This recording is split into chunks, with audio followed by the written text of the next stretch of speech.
All right, hey everybody, Mr. Gurn and I decided that we were going to go ahead and make an instructional video for the standards-based report card suite for everyone. The voice that you're hearing is me, Bill Stanton. So if you have any questions about this, please go ahead and talk to me. I appreciate your participation with the pilot this year.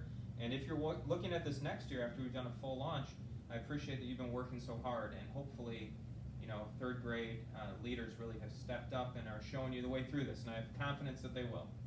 So this is your login page when you first log in to Partners for Results, and you're going to notice that all your assessments are here. This is Mr. Gurn's assessments. It's very early on in the year, so you'll notice he doesn't have a lot done, but that's okay. Right, Mr. Gurn? Right. Okay. With the standards-based report card, though, we're going to go ahead and click the standards-based report card suite tab here up at the top. And when I say suite, it means each one of these tabs are their own individual suite. We'll talk about those if you have questions about it, but I'm going to go to the standards-based report card tab for now. I'm going to click Standards-Based Report Card. That's going to take me to the home page for Standards-Based Report Card, which looks a lot like this. This year, which is the 2018-2019 school year, we're fiscal year 2019. So the school year will be 2019. We're doing grading period 1. So I'm going to go ahead and click that. This will take you to your individual home page for your student assessment and grading. This will show you your your homeroom class with learner characteristics, your math, and your reading. And if you have language, don't worry, they'll still print in the reading and language section on the report card. They get grouped together. Some teachers have picked language and printed out language bubble sheets. It does not hurt you. So first things first, I'm going to go ahead and do learner characteristics. I'm going to click this blue button here. If you do not have these finger buttons, don't worry, they'll appear. I'm going to click the blue button here, and that's going to take me to this page. Okay, now this page is dynamic, so you can click each student, every student, and you can do a drop down, and it's going to put in that drop down for every student.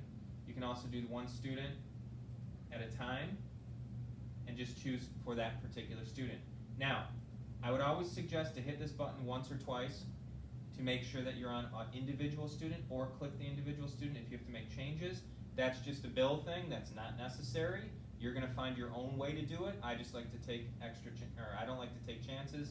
I don't like my work kind of messed around with, so if I'm going to change a grade for one kid, that's the way I'm going to do it. All right? So this is the learner characteristics. When you fill this out, obviously it'll be full. So I'm going to hit close. If I want to, I can click lock results, but you can always unlock results as well. For math is my second bullet point here. I'm going to go ahead and click my math. I'm going to scroll down. I'm going to find any students with red first. That's what I suggest. I'm going to click the student with the red. I'm going to scroll over and I'm going to look at actually how that student did. This student, for example, out of 6 points, the student received a 3. It's spitting out a mastery.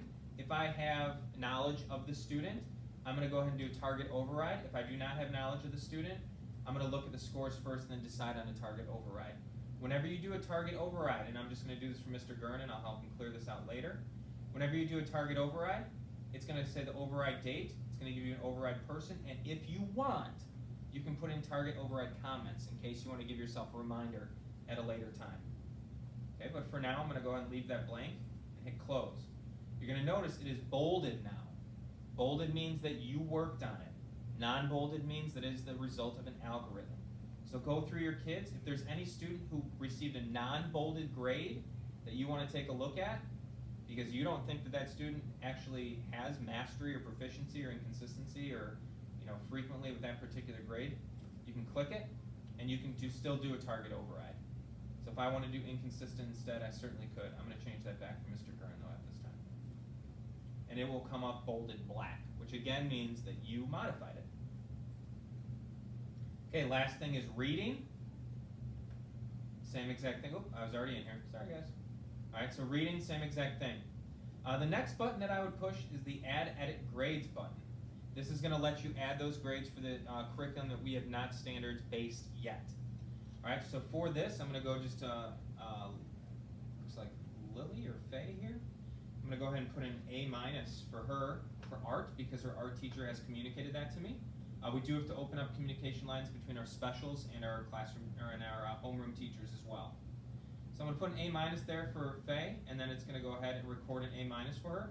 To check it, I'm going to go ahead and click that again, and yes, my A- is still there. I'm going to close that.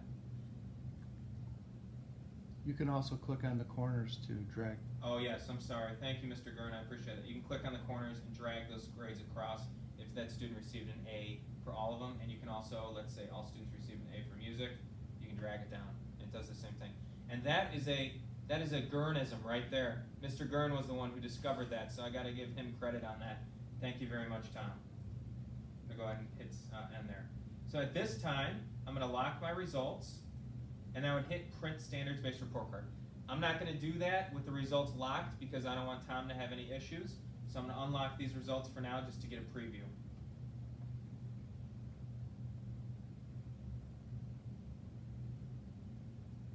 And it's gonna pull up a PDF, so sometimes it can take a little bit of time here. It's gonna ask you to save the PDF. Mr. Gurn, is it okay if I save it to your desktop? Yes. Okay. It's gonna save the PDF for you. Go ahead and click that. Here's your boilerplate page. It's going home. This is part of your report card. Here's your standards, and you'll notice that the standards that we filled out are all there. This is your comment page, which we are dismissing first year of the pilot.